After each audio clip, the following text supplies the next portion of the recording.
The new year began with a barrage of back-to-back storms, and we're now in the clear. But what if the rain didn't stop? Due to our changing climate, the state's lead researchers say it's not a matter of if, but when California is hit by devastating floods and something referred to as a mega flood. So our meteorologists spent months asking what damage could a mega flood do, and are we prepared? Tonight, Carly Gomez closes out our week-long series with a look at the importance of flood insurance and what you need to know to protect yourself. All of our tools were submerged underwater. It looks like a bomb went off there. Imagine the biggest storm you've ever been through. He had to chainsaw his way out his front door. Cold, hard rain has local creeks and rivers running high. All this came underneath the doors. What if the rain didn't stop? A levee breaks. Now your neighborhood is taking on water. In Sacramento region alone, there's over 514,000 people that are protected by these levees. Studies suggest that Sacramento is actually one of the top 10 in the nation most at risk for flooding due to rivers. The most intense atmospheric river storms are likely to become significantly more intense. And certainly the spillway incident was one of those instances where we did not have time. So, are we prepared? This is Mega Flood. One of the things that we say at FEMA is that all droughts are followed by floods. Frank Manzel with FEMA Public Affairs says they prepare for catastrophic events like floods and try to get the word out to residents on how to prepare. Even with warnings, residents find themselves left wondering what to do. I don't know how many disasters I've been at where people had no idea what insurance policies they had, bank account numbers, all that stuff that you take for granted as having, you will likely have it destroyed in a disaster. So this begs the question, are we really prepared? Manzel works closely with experts with the National Flood Insurance Program. He says many people think they're covered with home insurance and find out the hard way. Flooding can happen anywhere it rains. As I said, you can get street flooding. Levees are constantly under pressure. There's always water flowing past them, eroding at the base of the levee, and levees do overtop. And it's a nice system, but it's not foolproof, and it doesn't offer 100% protection. According to FEMA, over 90% of flood insurance policies are covered by the NFIP. You can buy flood insurance through your current insurance company, who participates in a Write Your Own policy. The NFIP allows your insurance company to write and service government flood insurance using their own brand name. Premiums are assessed through flood maps. After a community gets its flood maps, it also comes with a set of building standards for that community. And we assume that you, as a homeowner building after the flood maps are out, are going to build to that new standard. You paid what were called actuarial rates. Those are rates that really reflect the risk. The National Flood Insurance Program has paid $72 billion in claims to about 2 million policyholders. That's according to a statement by David Marstad, Senior Executive of the National Flood Insurance Program, to the Committee on Banking, Housing, and Urban Affairs last year. The largest caveat is that FEMA will not duplicate benefits. So if my home is damaged significantly from a flood, for instance, FEMA will pay you for everything your flood insurance doesn't cover, up to a total of about $35,000 to $40,000.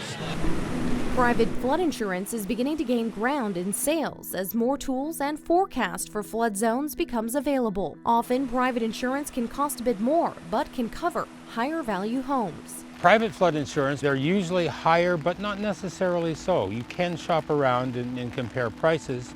You can also use private insurance to augment your national flood insurance program. So if you thought your structure was worth more than $250,000, you may want to look at a private insurer to cover the balance. The biggest misconception about flood insurance in California is that you don't need it. Sacramento is at the confluence of two rivers. Some studies suggest that Sacramento is actually one of the top 10 in the nation most at risk for flooding due to rivers.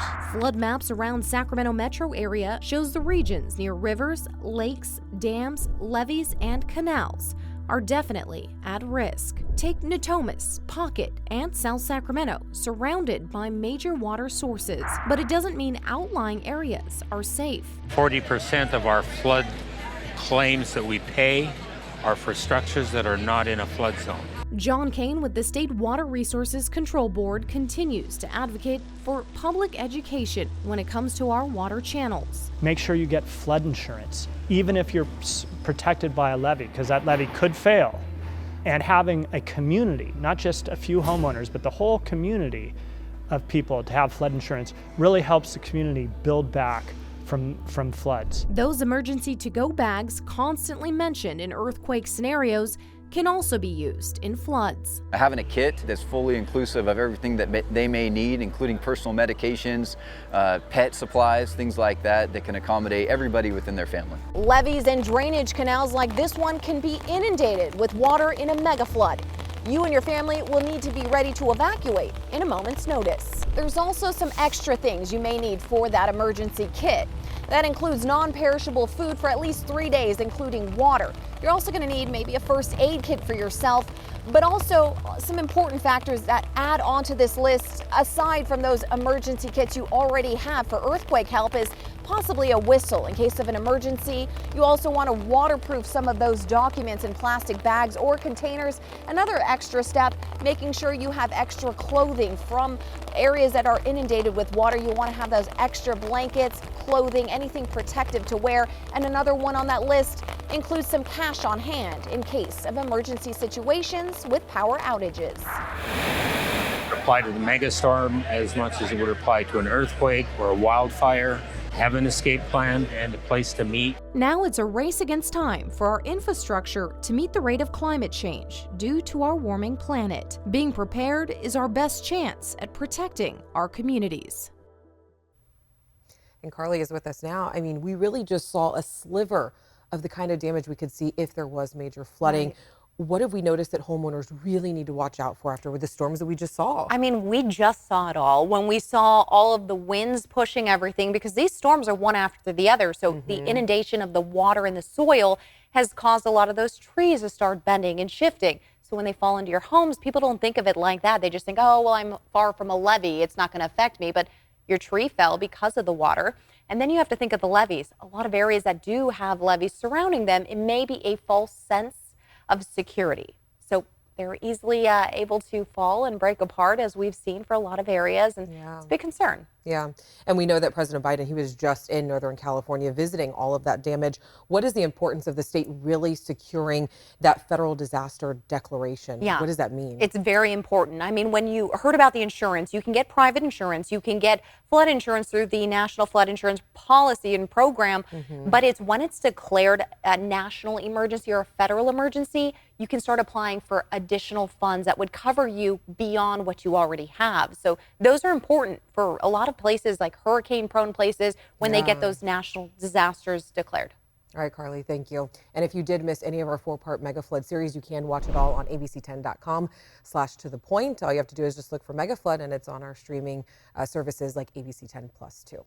All right, we all know that it's been a heavy few weeks after I just got all that out, but we're going to take a quick break. And after this, we're going to celebrate some of the really good things that happened in our area. So stay with us.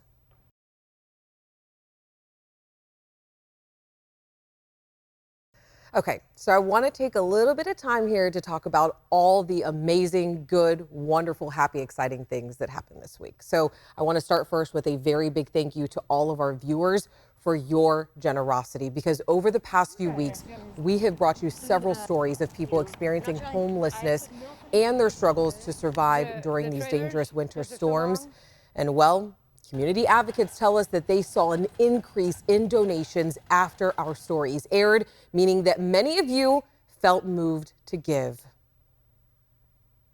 Hello to the Point viewers. This is Bree, founder of the Awkward Gardeners Community Table, wanting to give an update, thanking everybody for their amazing support and generous contributions. Thanks to you all, I was able to give out a ton of supplies last Sunday to camp and helping them recover from the devastating storms the last few weeks. Everyone was so elated, very thankful, and I could not have done it without you.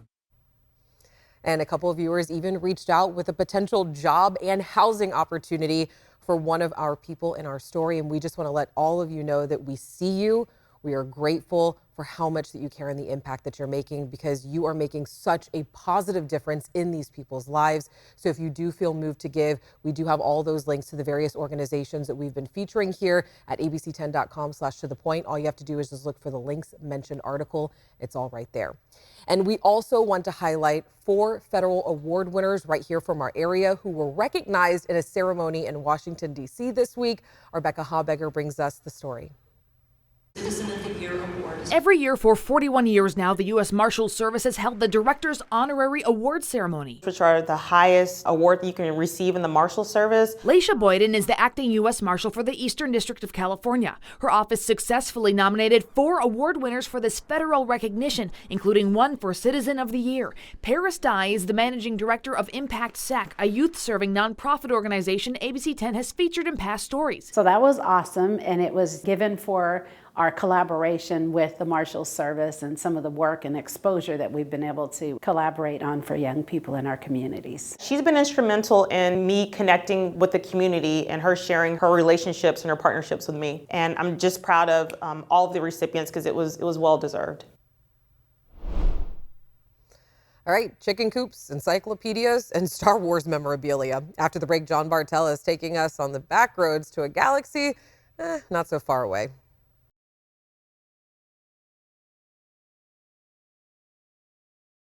All right, more than 20 million Asian American Pacific Islanders live in the U.S., and the majority of them call California home. Yet our state leads the nation with the most reported anti-Asian hate incidences. Now, ahead of the Lunar New Year, the local AAPI community is coming together to stop Asian hate. Our race and culture reporter Candace Red shares what's being done to address the growing problem. I have certainly experienced microaggressions. As a Filipina, Megan Sapigao is taking a stand against anti-Asian hate. I have witnessed it in my own family. I have, it's hard to talk about for me. Words were a big one. Sapigao, who lives in Elk Grove, says she worries about loved ones being targeted because of their race and ethnicity. I've told elders in my community and in my family to be careful when they go out places. We have taken different routes and avoided specific, areas. There's been a significant spike in harassment, verbal abuse, and hate speech towards AAPI communities since the beginning of the COVID-19 pandemic. According to the latest data from the nonprofit Stop AAPI Hate, more than 11,000 hate incidents against Asian Americans and Pacific Islanders have been reported in the U.S. between March 2020 and March 2022.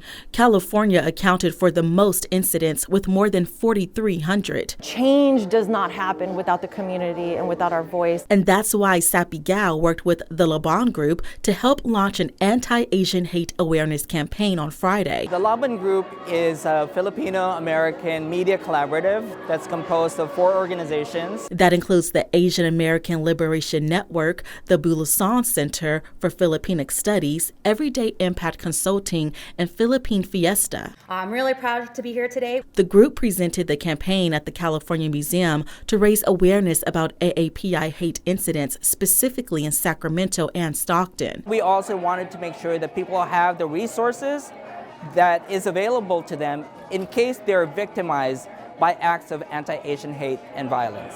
People are getting hurt, and it's been happening for too long. California Attorney General Rob Bonta acted as a guest speaker at the event and says the state is tackling the problem. We created a racial justice bureau to stand against the forces of hate, to address hate crimes and hate incidents. We've worked with district attorneys throughout the state to help them better identify and investigate hate crimes when they occur. We've encouraged district attorneys' offices to have hate crime units. This is a crucial and significant issue that's impacting our lives. We have a role to be visible and to take up space and to tell our stories.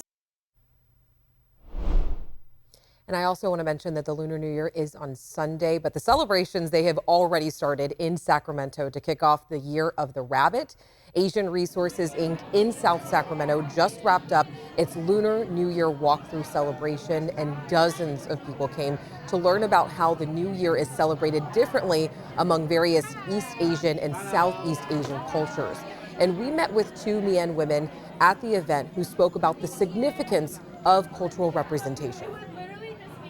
I know myself as like a younger Bien person, it's a little harder to find sources of like our origins and how our culture works. So I think it's really important in that aspect. They also shared with us that in Mayan culture, people receive red eggs, and that's really meant to bring good luck in the new year. All right, and you can find a full list of Lunar New Year events going on across Sacramento this weekend at abc10.com/tothepoint. All right, and it's time to hit the back roads. You already know it's Friday, and this week we're talking about Star Wars because it's really always a good time to talk about Star Wars, especially for my little brother. He's obsessed with Star Wars. So John Bartel is taking us to Sonoma County to visit the largest collection of Star Wars memorabilia in the galaxy. A long time ago, in the not-so-far-away town of Petaluma, a man purchased an old chicken coop. Petaluma is known as the egg capital of the world, but that man did not fill the chicken coop with egg-laying hens. Instead, he filled it with hostile aliens and galactic characters. He called the place Rancho Obi-Wan. Let me do the cue. Da da da da da da da.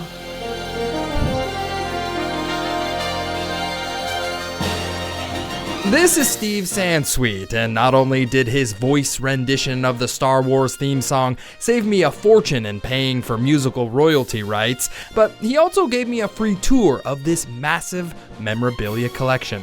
We're looking at the Guinness World Records collection, largest Star Wars memorabilia collection in the world. How big is his collection, you ask? Well, the property has 3 buildings on it, totaling 9,000 square feet. And there's an additional 7,000 square foot storage facility off the property. There's way more. And that's full too. Steve used to be a journalist for the Wall Street Journal, and in 1977, he was invited to an early screening of Star Wars: A New Hope.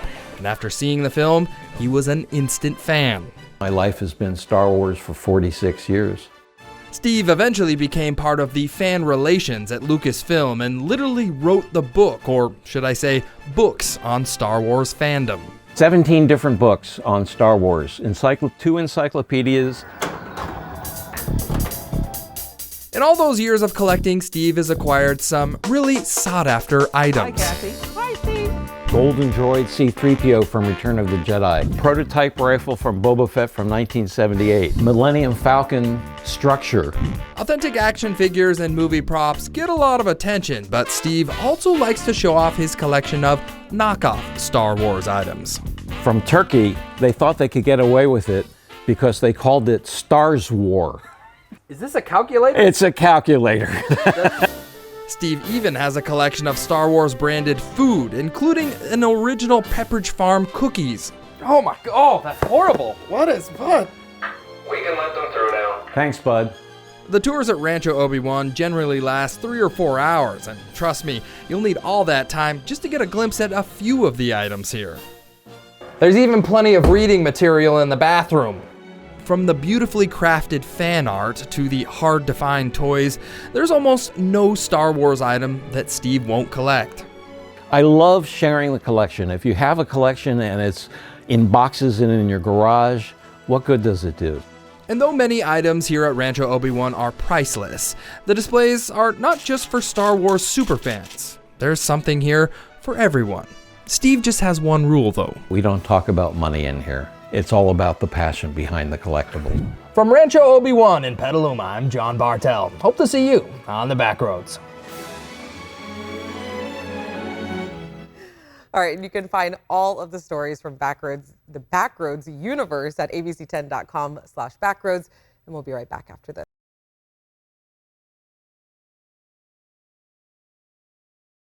All right, before we go here tonight, I want to talk to you about a special episode we first brought you back in September, Honored Ashes Stories Untold. It's about Sacramento's deadliest plane crash that took the lives of 22 people. And tomorrow we will be screening our special at the unveiling of the Sacramento Regional Fire Museum's new exhibit about the plane crash. We would really love for you to join me and the team. We'll be doing a screening of it as well as a Q&A session. Again, that's tomorrow at noon. All you have to do is just head to abc10.com/tothepoint for info on how you can attend. Hope you have a fabulous Friday. Enjoy the sunshine. We're finally not seeing any rain. I'll see you on Monday.